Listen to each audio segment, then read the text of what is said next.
Salam saudara, ini adalah kesaksian sesi 4. Ini tentang kasih Tuhan sepanjang perjalanan saya dari Batam ke Flores. Saya waktu itu mengantar anak pindah ke Flores. Saya tidak bawa cukup banyak uang. Di tengah perjalanan ya sampai di Makassar itu saya benar-benar habis uang karena pasti akan sampai hanya di pelabuhan dan gak bisa neruskan ke kampung.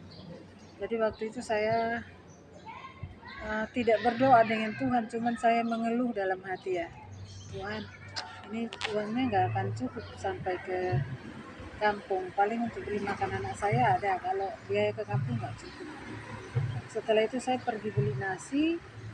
Saya menawar juga nasi itu satu porsi itu 15.000. Jadi saya nawarnya kalau bisa 12.000 supaya uang saya itu cukup untuk berdua. Nah saya makan 25.000 gitu.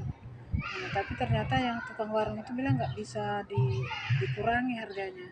Nah tanpa saya tahu itu di belakang saya itu ada salah seorang hamba Tuhan. Saya nggak kenal dia, namanya Pak Sayori.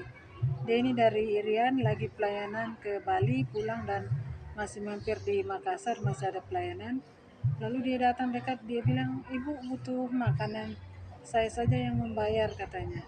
Jadi saya bilang nggak usah, tapi dia mau membayar gitu 2 porsi. Jadi saya bilang kalau bapak mau bayar 1 porsi aja, saya ada sedikit uang untuk 1 porsi lagi, tapi dia tetap tidak mau gitu. Nah akhirnya waktu itu saya setelah dibungkus nasi itu saya mau ngucapin terima kasih sama Pak Sayuri ini kan, rupanya dia sudah pergi.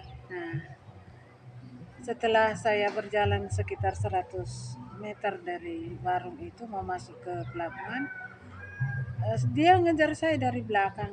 Nah dari situlah saya bertanya dan baru mengenal beliau ini, namanya Pak Sayori dari Irian gitu. Nah lalu dia bilang, bu saya tadi disuruh Tuhan ya, saya digerakkan Roh Kudus untuk kasih uang ke ibu tuh 100.000 katanya untuk kebutuhan ibu nggak punya duit gitu. Nah saya dalam hati berpikir kok bisa orang yang tidak saya kenal bisa Tuhan kasih tahu bahwa saya butuh uang, saya kekurangan uang di jalan gitu.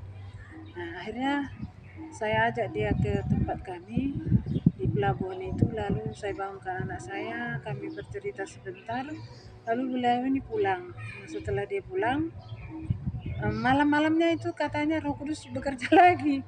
Nah jadi Roh Kudus itu berbicara kepada dia, besok kamu kasih lagi uang untuk itu. Dia nggak punya uang itu. Nah jadi malam-malam itu ternyata dia dikirimin uang sama anaknya itu 1 juta. Lalu pagi-pagi dia datang ke tempat kami, dia bilang, bu Tuhan suruh saya datang kembali kasih uang sama ibu, katanya ibu butuh uang yang saya kasih itu kurang gitu. Nah akhirnya saya itu apa uh, terharu, sedih juga gitu ya. Kenapa Tuhan itu sangat baik kepada saya gitu. Nah tanpa saya minta juga kok, saya ini nggak berdoa ya, saya hanya mengeluh ya bagaimana kebutuhan saya gitu. Jadi firman Tuhan itu menyatakan bahwa sebelum kita buka mulut minta juga Tuhan udah tahu gitu. Nah dia dalam posisi yang terdesak begitu, Tuhan tolong saya. Nah saya berpikir secara manusia dunia ya, kalau di situasi seperti itu, tempat yang kita nggak tahu, nggak kenal, kok uh, siapa rupanya yang mau kasih kita duit. Kalau kita minta juga belum tentu orang kasih. Nah itulah pengalaman saya luar biasa Bapak Ibu, bagaimana mengikuti Tuhan ini, bagaimana kalau kita taat, Tuhan menyediakan berkat-berkat tanpa kita minta gitu.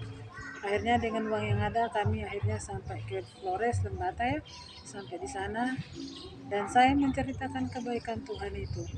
Nah, hanya setelah itu handphone saya dan semua yang ada pada saya, 3 handphone ya, handphone anak saya satu, lalu saya ada 2, satu lagi mau dikasih ke keluarga, itu dicuri di pelabuhan. Jadi kami berangkat lagi ke kampung itu tanpa uang, tanpa handphone.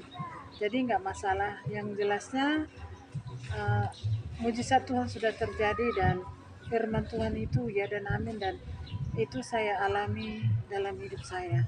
Ya saya berharap dengan kesaksian ini Bapak Ibu yang masih ragu dengan kuasa Tuhan, belajarlah berharap, bergantung kepada Tuhan. Terima kasih, Tuhan Yesus memberkati. Nah Bapak Ibu, mari kita dengarkan firman Tuhan sesuai kesaksian saya tadi, bahwa sebelum kita minta sama Tuhan itu Tuhan sudah mengetahuinya dan Dia sudah menyediakan berkat-berkat itu untuk kita. Amin. Mari kita dengarkan firman Tuhan. Mazmur 139 ayat 4. Sebab sebelum lidahku mengeluarkan perkataan, sesungguhnya semuanya telah Kau ketahui ya Tuhan.